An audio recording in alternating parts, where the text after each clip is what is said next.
Boa tarde a todos. Vamos então começar nossa aula de dimensionamento de atuadores pneumáticos. Na aula passada tínhamos visto o conceito dos atuadores pneumáticos. Vimos a família deles e os princípios de funcionamento. Então, agora vamos saber como dimensionar um atuador pneumático. Tá? Vamos ver os lineares e também os oscilatórios. Começaremos com os lineares. No projeto de dimensionamento destes atuadores lineares, temos que considerar primeiro os esforços, ou seja, tudo que vocês viram em mecânica dos sólidos, tá? Na parte estática, vai servir muito nesta parte, porque nós vamos analisar alguns mecanismos, tá? Nos quais vamos ter no efetuador desse mecanismo alguma aplicação da força ou da tarefa, tá? Do trabalho que tem que ser feito.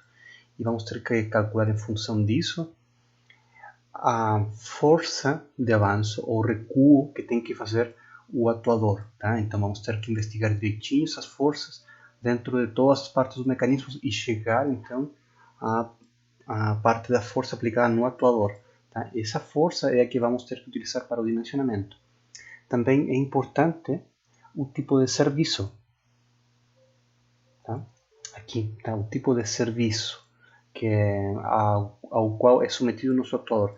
Temos vários tipos de tarefas, onde o serviço vai ser, por exemplo, uma força ao longo do percurso, ou unicamente no final do percurso em forma de golpe, ou um serviço intermitente.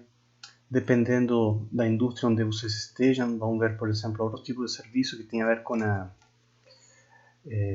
o período em que o cilindro ou a máquina esteja trabalhando. Tem máquinas que trabalham 24 horas seguidas, tá? Tem outras que não, que são, sei lá, algumas horas por dia. Enfim, tá? Temos que considerar o serviço e daí vem o fator de segurança, tá? Dependendo do tipo de serviço. Não falei, né? Mas a amplitude de deslocamento é importante também, tá? Quanto o nosso cilindro tem que se deslocar. Esse é outro fator importante para o projeto de atuadores. Tá? Então, alguns atuadores lineares desenvolvem o seu esforço durante a etapa de avanço ou de recuo. Né? Já vimos que tem alguns tipos de cilindros que são ativados em ambos os movimentos ou em um só desses movimentos. Né? Então, vamos ter que também considerar qual vai ser o caso mais crítico. Tá? Na vida real, por exemplo, vamos ter que o movimento de avanço ou recuo vai ter uma área do pistão que vai ser ativado. Então, em alguns casos, a área do pistão vai ser toda a área completa. Em outros casos, vai ser a área da coroa. Tá? Vamos ter que verificar para ambos casos. Tá? E, né, obviamente, colocar o pior dos casos, né? O mais crítico para fazer esse cálculo da força que vai servir também para determinar a pressão de trabalho, o dimensionamento da haste, o dimensionamento do cilindro, etc. Também vamos ter que considerar atrito, tá? Então, primeiro calculando a força do projeto, tá? Por essas ferramentas de mecânica dos sólidos, da física, da estática, essa força de projeto vai ser ainda aumentada por um fator de atrito. Esse fator de atrito vai depender do tipo de serviço. Okay? Vamos ter dois tipos de atrito. O estático, que geralmente é maior que aquele atrito que ocorre no movimento, e o atrito viscoso, né? Que depende da velocidade. A maior velocidade, maior o atrito. Então, quando calculamos a força de projeto, devemos então corrigi-la pelo fator φ, tá? Apresentado na tabela 3.4. Esta tabela aqui. Temos, por exemplo, nessa coluna, os tipos de serviço, tá? Temos um serviço com velocidade lenta e carga aplicada unicamente no fim do curso. Por exemplo, na operação de revitagem, né? E temos um fator de correção respectivo. Temos também outro serviço, né, de velocidade lenta e carga aplicada em todo o desenvolvimento do curso. Por exemplo, talha pneumática, que é o tipo de guindaste utilizado para subir e descer carga, né? Então a carga vai ser ao longo de todo o percurso e tem esse fator de correção. Tá? Temos também a atuação rápida com carga aplicada unicamente no fim do curso, tá? Na estampagem. Temos outro serviço de velocidade rápida com carga aplicada em todo o desenvolvimento do curso. Tá? Deslocação de mesas. Não sei se vocês conhecem as mesas de trabalho, pode ser mesas CNC, mesas que têm movimentação XY, né, para processos de usinagem ou outros processos de fabricação. Também tem seu fator de correção. Tá? E outras situações não escritas, né, que você escolhe um valor intermediário. Mas é bom vocês procurar, quando estejam no trabalho, que procurem esses fatores de correção correspondentes ao tipo de serviço. Tá? Isso vocês podem encontrar nos mesmos catálogos da tecnologia pneumática. Tá? Catálogo das mesmas máquinas aparecem. Tá? Então, a força de avanço calculada vai ser a força de projeto, que vocês calculam aí por física, por estática, vezes fator de correção. Tá? O diâmetro do actuador, então, é considerado como o diâmetro do pistão interno. Tá? Quando consideramos nossa fórmula da área, né, da área do pistão e deixamos em evidência o diâmetro do pistão, tá? Fica dessa forma. Tá?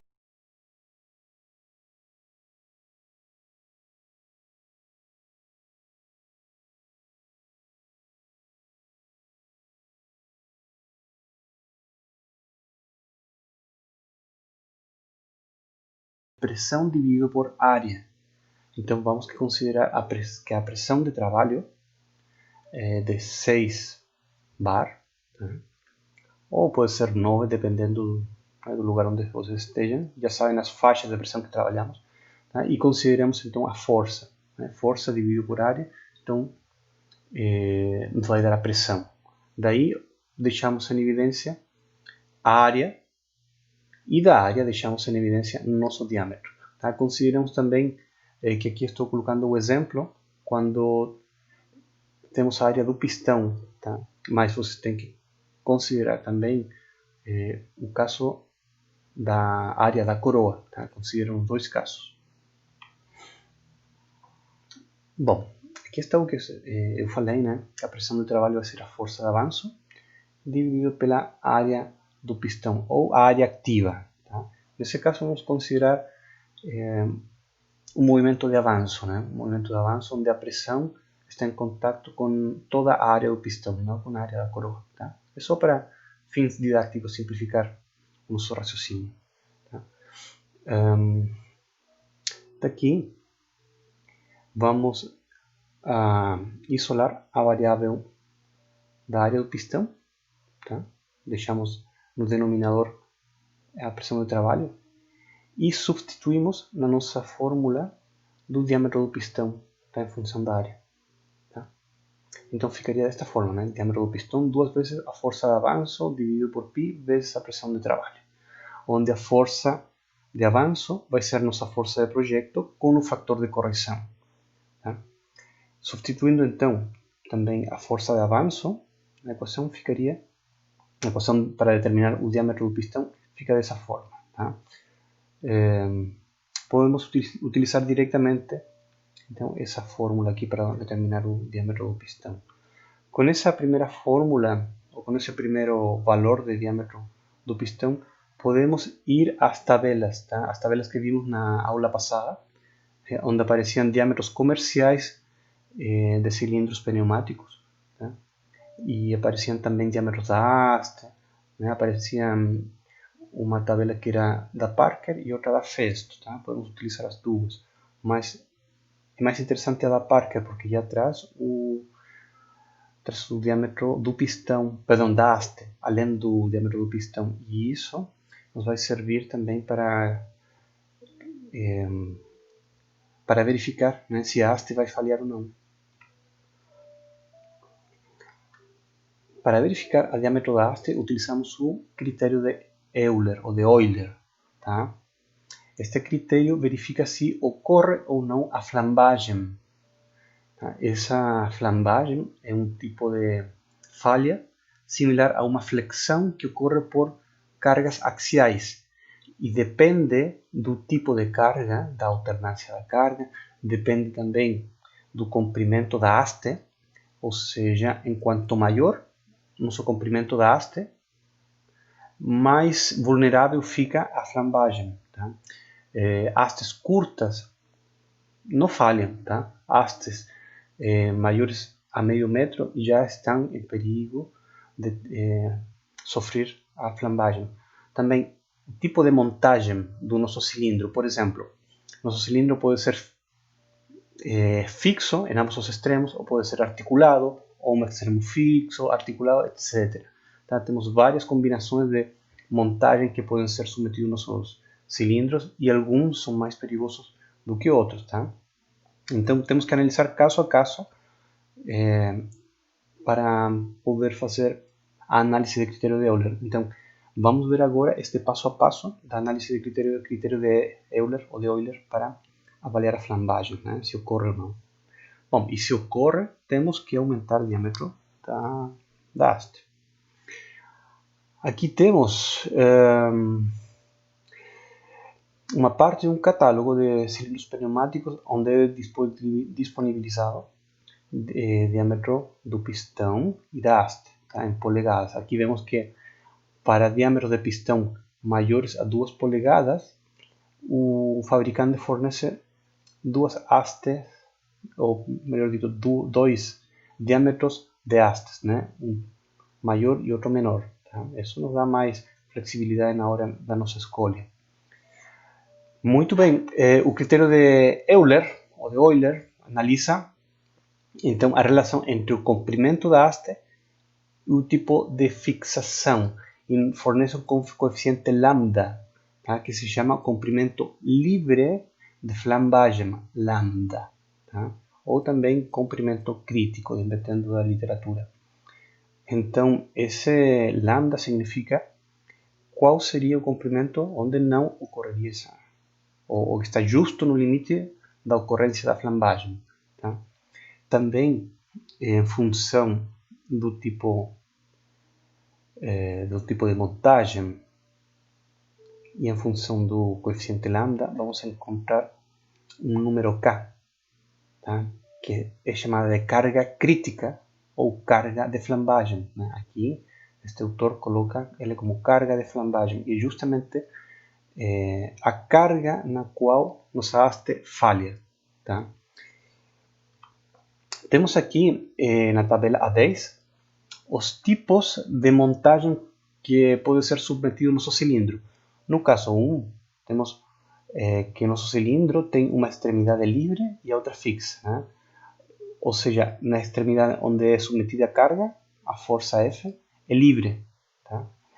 E o lado posterior do nosso cilindro está fixo, tá? Está engastado. Tá? Igual que os tipos de vínculos que víamos em mecânica dos sólidos. Tá? Nosso cilindro está em um lado engastado e outro lado, onde tem a haste e vem a carga, está livre. Tá? Aqui se pode ver um desenho, né? Que o lado posterior do nosso cilindro estaria fixo e a força que está em contato com nossa haste ou a carga ou o corpo que fornece a carga está livre. Tá? Digamos que ele só se mantém por geometria, tá? Por geometria ou por equilíbrio, tá? Não tem nenhum vínculo aqui entre a haste e esse corpo que fornece a carga. No caso 2, que é o caso mais comum, temos ambas as extremidades articuladas, ou seja, aqui né, temos na parte da base do nosso cilindro uma articulação tipo pino, tá? E o vínculo que relaciona a haste com a carga também tem um pino. Tá? Ou seja, vamos ter reações de forças em x e em y, aqui, e aqui também, né? Duas reações em x e em y. E vejam que em um diagrama é desenhado assim, né? Nosso cilindro na base tem um pino, um vínculo pino, e onde está a força da carga no nosso haste também tem um pino, tá? Uma bolinha. Olha que curioso a forma que se flexiona a haste. Neste caso, a flexão é homogênea, né? A maior amplitude, que é chamada também de luz, né? Ou a maior deflexão, ocorre aqui no meio. Tá? Isso é porque em ambas as extremidades tem o mesmo vínculo, o mesmo tipo de apoio, né? Pino e pino. Aqui vejam que a deflexão não é simétrica. Né? Aqui está fixo, não se mexe, e na parte de aplicação da carga é a maior deflexão, tá? A maior amplitude da curvatura. No terceiro caso temos uma extremidade articulada e a outra fixa. Tá? Então temos articulação no ponto de aplicação da carga externa, da força, e na nossa base do cilindro é fixo. Tá? Então a deflexão tem uma maior amplitude mais próximo da carga, né? Se formos essa barriguinha aqui, mais próximo do carregamento da haste. E o último caso, que é o mais extremo, o mais perigoso, é quando as duas extremidades são fixas ou engastadas. Tá? Então temos engaste na base e engaste aqui na parte de aplicação da força. Esse é o caso mais perigoso porque o movimento fica super restringido. Tá? E vejam a forma da deflexão, fica também no meio, só que temos uma amplitude ou uma inflexão muito mais aguda. Tá? Aqui temos uma inflexão, outra e outra. Tá? E não é tão suavizada como essa. Vejam que este é o caso mais recomendado, cuja deflexão é mais suavizada, e esse é o caso menos recomendado. Tá? Devemos evitar este tipo de montagem. Tá? Aqui vemos como seria, né, a fixação, né, da carga e a fixação do cilindro. Voltando à nossa fórmula de Euler, né, verificamos então que E é o nosso módulo de elasticidade do material da haste. Tá? Pode ser aço, pode ser o material que for feito. Né? Temos também materiais de alumínio. Tá? E esse I é o momento de inércia da seção transversal da haste. Tá? Como a seção é circular, temos um momento de inércia de uma seção circular, né? Que é o diâmetro da haste elevado a 4 vezes π dividido por 64. Tá? Então, como eu falei há pouquinho, K é a carga crítica. Tá? É aquela carga onde ocorreria a flambagem. Então, em outras palavras, é aquela carga ou aquela força de avanço que nós não devemos atingir. Tá? Devemos estar sempre por baixo dessa carga K. O que fazemos para evitar então essa carga K? Utilizamos um fator de segurança. Tá? Nós fazemos com que nossa força de avanço seja S vezes menor a nossa carga crítica, onde S vai ser um fator de segurança entre 1 até 5. Tá? Ou seja, nunca vamos usar o valor 1, né? Senão não seria valor fator de segurança. Tá? Entre 1,5 e 5. Tá? Como estes são sistemas dinâmicos, ou seja, tem movimento, tem aceleração, massas, eu recomendo que usem sempre o maior fator de segurança. Tá? Utilizem 5. De todos modos, vocês averiguem bem o processo que vocês vão ter que projetar, porque dependendo, vamos ter fatores de segurança ainda maior. Tá? Eu sempre falo que tem para sistemas dinâmicos fatores de segurança inclusive maiores do que 10. Tá? Não é estranho encontrar fatores de segurança 11, 12, tá? Em sistemas que estão envolvidos em impactos, principalmente. Tá? Então, voltando à nossa fórmula de Euler, tá? Podemos substituir a minha relação do momento de inércia aqui na fórmula de Euler E também o fator de segurança e a força de avanço em nossa carga crítica. Tá? Também substituímos nessa fórmula, tá? De Euler. Tá? E deixamos então em evidência nosso diâmetro da haste. Então, de novo, usamos esta fórmula de Euler, substituímos o momento de inércia aqui e substituímos FA vezes S aqui em K. E deixamos em evidência o diâmetro da haste. Tá? Daí, vamos obter nossa relação para o diâmetro da haste. Vem aqui a raiz quarta, 64 vezes fator de segurança, vezes nosso comprimento livre de flambagem, vezes força de avanço. Pi ao cubo vezes módulo de elasticidade do material da haste. Aqui aparecem, olha, coeficiente de segurança entre 3,5 e 5. Tá? Mas eu vou recomendar 5 para cima e vocês ainda verificando o processo em que vosso projeto pertence e verificar as normas, qual é o fator de segurança recomendado. Tá? Caso seja maior que 5, coloquem maior do que 5. Tá? Então, nós vamos obter uma magnitude, cuidado com as unidades, tá? Temos que ter coerência. Tá? Colocamos todos em centímetros, ou todo em milímetro, ou todo em newton, todo em quilogramas, tá? Para não ter algum erro aqui dimensional. Tá? Tendo uma vez nossa magnitude do diâmetro da haste, podemos ir nos catálogos comerciais e novamente temos que escolher sempre um maior ou igual à nossa magnitude analítica. Tá? Sempre digo isso. Vamos no catálogo e escolhemos o imediatamente superior a esse número analisado, tá? Obtido matematicamente. Então vamos ver um exemplo, um exercício.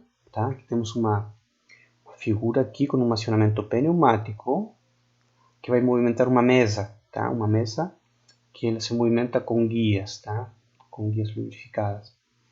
Então, o que diz? A figura representa um dispositivo que é movimentado por deslizamento sobre prismas lubrificados. Tá? Então, perfazendo um deslocamento total de 100 cm. Dimensionar comercialmente o autodor pneumático considerando a situação de montagem de acordo com o caso 2 da tabela A10. Tá? Vamos ter que ir na tabela e verificar esse caso 2. Tá? Mas podemos verificar aqui, né, que temos uma articulação tipo pino e aqui outra também. Tá? Portanto, teríamos um lambda igual a L. Tá? E o L seria 100 centímetros. Né? E já vamos analisando prematuramente o nosso problema. Bom, o que se pede aqui? Verificar pelo critério de Euler qual o diâmetro mínimo necessário para a haste. Considere a força a peso da mesa como 150 kP ou 150 kg. Tá? Então, temos que vencer essa força e consideramos que a pressão de trabalho é de 6 kPa/cm², ou 6 bar. Então, o que temos que fazer primeiro? Vamos determinar o diâmetro do pistão. Né? Como vimos, temos a formulação do diâmetro do pistão em função da nossa força de avanço, que era a força do projeto vezes o fator de correção, dividido π e a pressão de trabalho. E temos todos esses valores, né? Temos a força de projeto, já foi dado, foi bem fácil, nem tivemos que calcular nada, né? Nada de análise vetorial, nem de resistência a materiais, tá? Isso não significa que vocês vão se encontrar com problemas tão simples na vida assim, não, né? Tá? Mas vamos ver primeiro o processo passo a passo do cálculo, depois nos complicamos a vida com problemas mais realísticos. Bem, vejam que o fator de correção φ foi de 1,5, tá?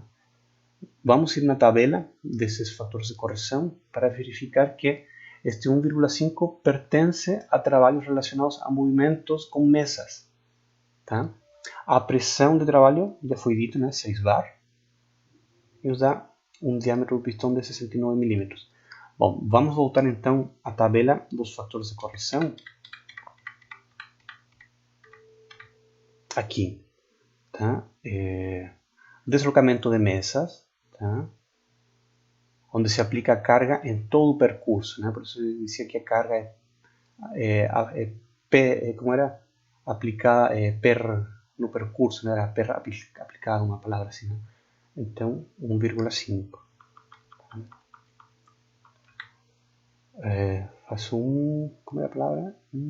Perfazendo um deslocamento local. Isso quer dizer que aplica força ao longo do deslocamento. Tá?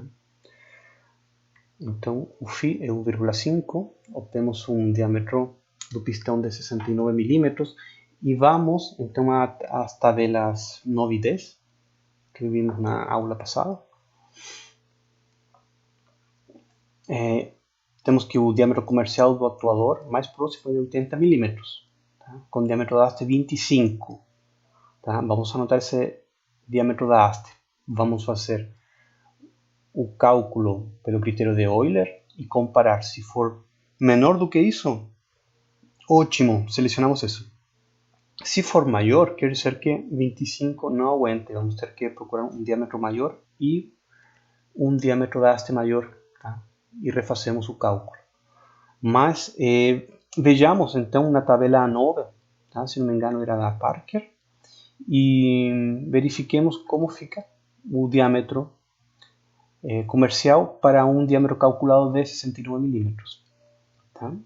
Vejam que temos diâmetro do pistão e diâmetro da haste. Então, tínhamos temos um diâmetro de 63 milímetros, não temos de 69, então o próximo imediatamente vai ser de 80. Tá? Temos que escolher 80, não podemos escolher 63. Tá? E diâmetro da haste 25 milímetros. Tá? Aqui nos passam outros dados, tá? Que servem para nós ter conhecimento, né? Para uma pressão de 6 bar, tá? Pode atingir essa força de avanço e pode atingir essa força de retorno em newtons. Tá? Bem, vamos verificar então o diâmetro da haste pelo critério de Euler. Primeiro selecionamos um fator de segurança S igual a 5, o maior, tá? O recomendado. Módulo de elasticidade do aço, tá? Aqui é suposto que o material é o aço. Força de avanço vai ser a força peso da mesa vezes fator, né, de correção 1,5, tá? Nos dá 225 kPa ou quilogramas. Aí vezes 9,81, né, transformamos a newton, mas podemos arredondar também. Tá? O percurso é dado 100 centímetros. Perdão. E temos o tipo de montagem, né? Vamos então à tabela 10, o caso 2, tá? Que justamente dizia que era com as duas extremidades articuladas, tá? Temos dois pinos, portanto, lambda, comprimento livre de flambagem, é igual a L, e L é 100 centímetros, tá? Então por isso temos lambda igual a 100 centímetros. Tá? Se fosse, por exemplo, o pior dos casos, né, fixo nos extremos, lambda seria L medios, ou seja, era 50 centímetros. Tá? Tá? Mas neste caso, tá, é 100 centímetros porque lambda é igual a L. Então, colocamos todos nossos dados nossa expressão obtida para o diâmetro da haste, obtida em função do critério de Euler, tá? E de nosso fator de segurança. E obtemos que numericamente o diâmetro da haste é 18,4 milímetros. Tá? Então está dentro do parâmetro, tá? É menor que 25 milímetros. Tá? Ou seja, o diâmetro da haste encontrado no catálogo comercial. Portanto, satisfaz. Tá? Escolhemos então um cilindro de diâmetro de pistão 80 milímetros e diâmetro haste 25. Tá? Esse serve para nosso projeto. Então, isso seria basicamente o passo a passo para cálculo e dimensionamento de pistões. Agora vamos ver como selecionamos atores pneumáticos e giratórios. Nós tínhamos visto na aula passada que os parâmetros mais importantes era a determinação do torque de carga, ou seja, quanto torque deve fornecer nosso atuador, e também considerar quais são as cargas, vamos dizer, parasitas, tá? Aquelas que atuam, mas não de maneira que tem que ser vencidas pelo trabalho do nosso atuador, mas sim atuam de maneira que podem colocar em risco, né, a integridade estrutural do nosso atuador. Tá? Essas são forças axiais e forças radiais. Tá? Essas forças têm que ser consideradas para que nosso atuador funcione de maneira correta e faça o torque desejado sem problema nenhum. Tá? Que parâmetros precisamos? Primeiro, para um atuador giratório.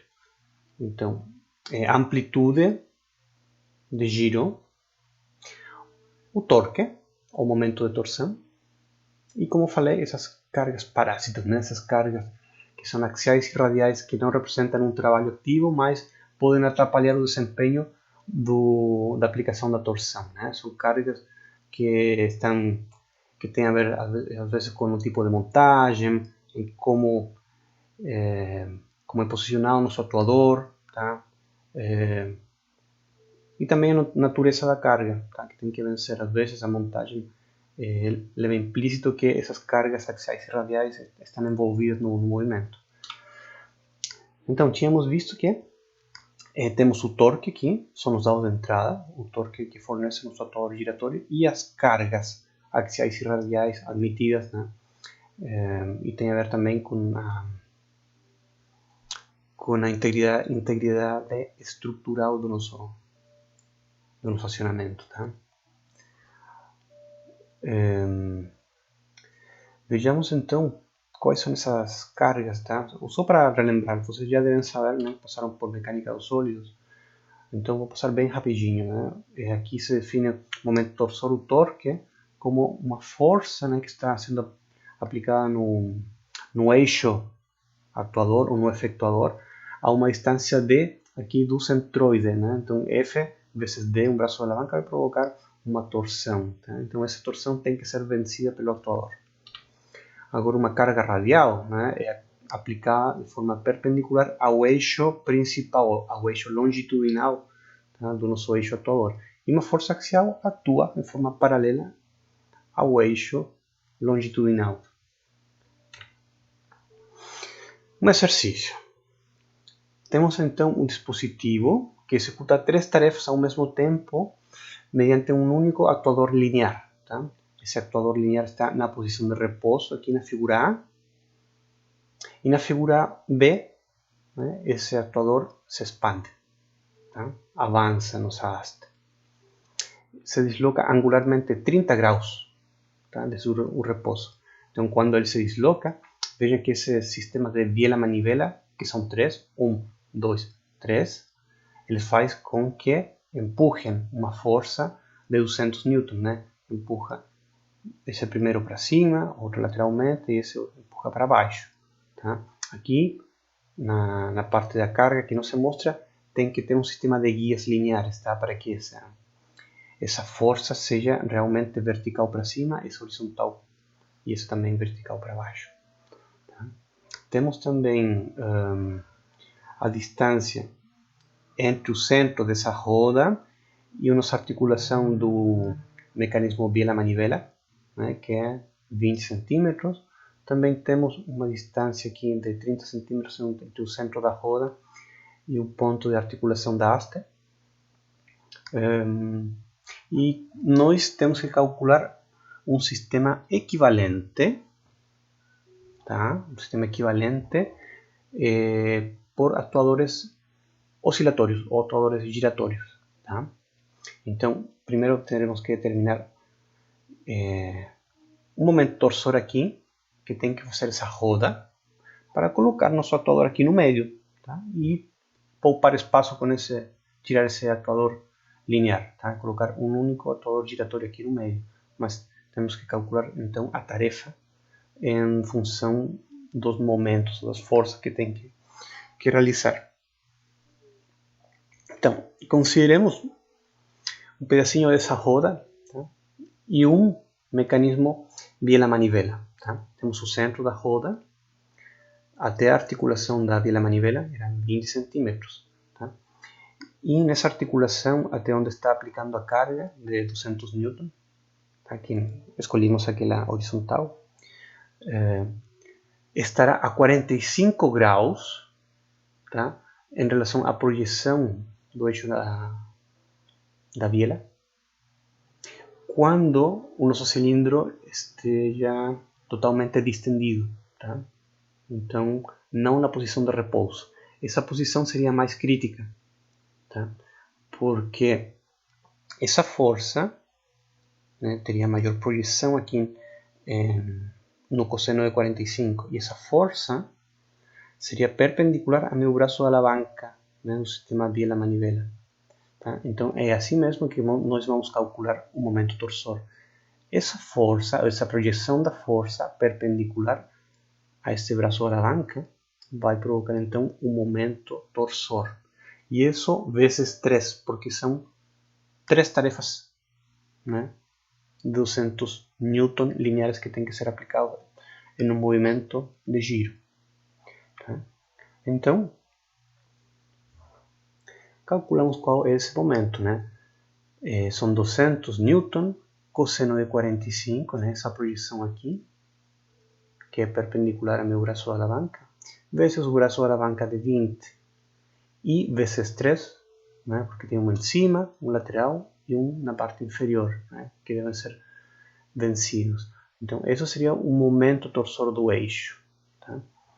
Fazemos o cálculo, transformamos a Newton-metros, nos dá 85 Newton-metros. Então, um único atuador oscilatório tem que fornecer, no mínimo, 85 Newton-metros. Vamos na tabela e verificamos um valor igual ou maior a 85 Newton-metros. Tá?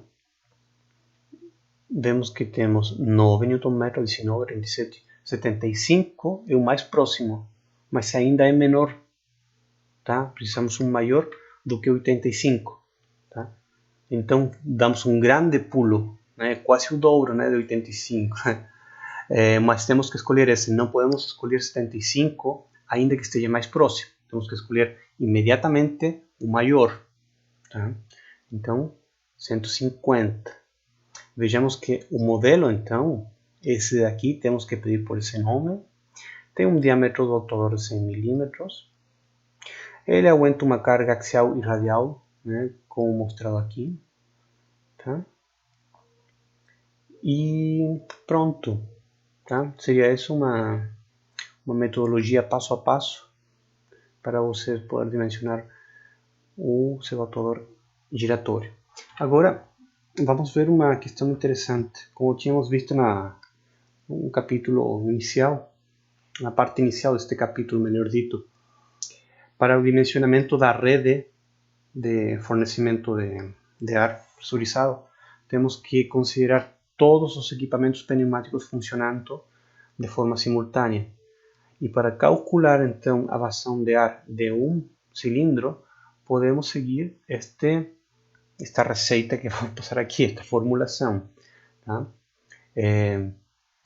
Essas duas fórmulas são basicamente o mesmo. Tá? C corresponde ao consumo de ar de litros por segundo e Q é a vazão de ar. Tá? É fluxo de ar também em litros por segundo.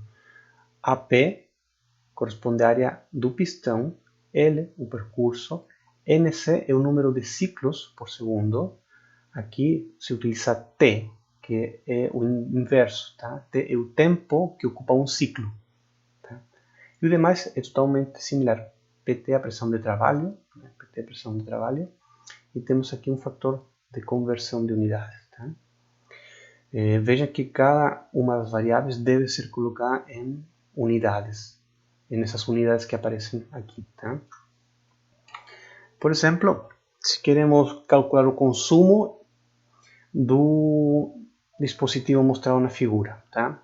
Considerando que o tempo de um ciclo são 8 segundos, ou o número de ciclos por segundo, né? É 1 dividido por 8. E considerando que o deslocamento total são 100 centímetros e que o diâmetro do pistão é de 80 milímetros. Perdão, o diâmetro do pistão corresponde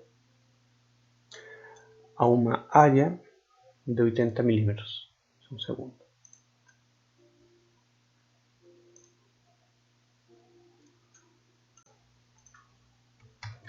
Agora se fiz a correção, tá? Diâmetro do pistão de pé 80 milímetros. Agora sim.